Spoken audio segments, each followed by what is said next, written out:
All right, so I just finished up this Hydroboost brake conversion on this Monte Carlo. If you don't know what a Hydroboost is, a Hydroboost uses pressure that's already made by your power steering pump to boost your brake pressure in your master cylinder. This is different from what would have come on the car, which would have been a vacuum booster, which is attached to your engine vacuum, uses the engine vacuum to boost your brake pressure. The problem with the vacuum booster on this engine is this thing has a pretty large camshaft in it. It doesn't make a lot of vacuum all the time. So the vacuum booster was super inconsistent. Like sometimes we'd have a lot of brakes, sometimes it would be like manual brakes. So it was real inconsistent, and it was especially really hard to build a lot of brake pressure on the start line at the drag strip.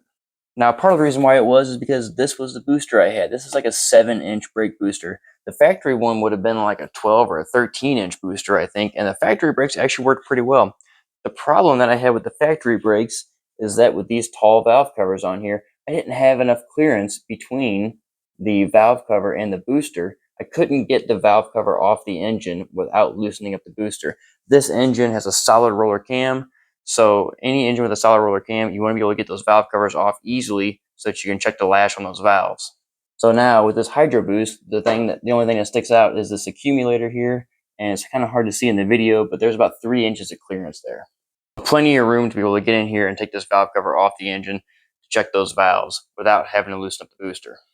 Now, there's a lot of manual brake systems out there today that are pretty good, and I thought about just doing a manual brake conversion, but the deal is this Hydroboost was super cheap. I got all these parts. These are OE parts off of a lot of GM heavy-duty trucks and SUVs and stuff like that. This whole setup cost me like 200 bucks on Rock Auto.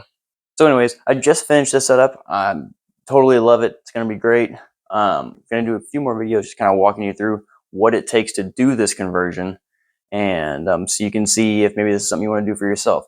If you want to see the entire thing, there's almost an hour of video in 2 parts on my YouTube channel. You can click the link in the bio to go to that and watch the whole video if you really want to see all the little details.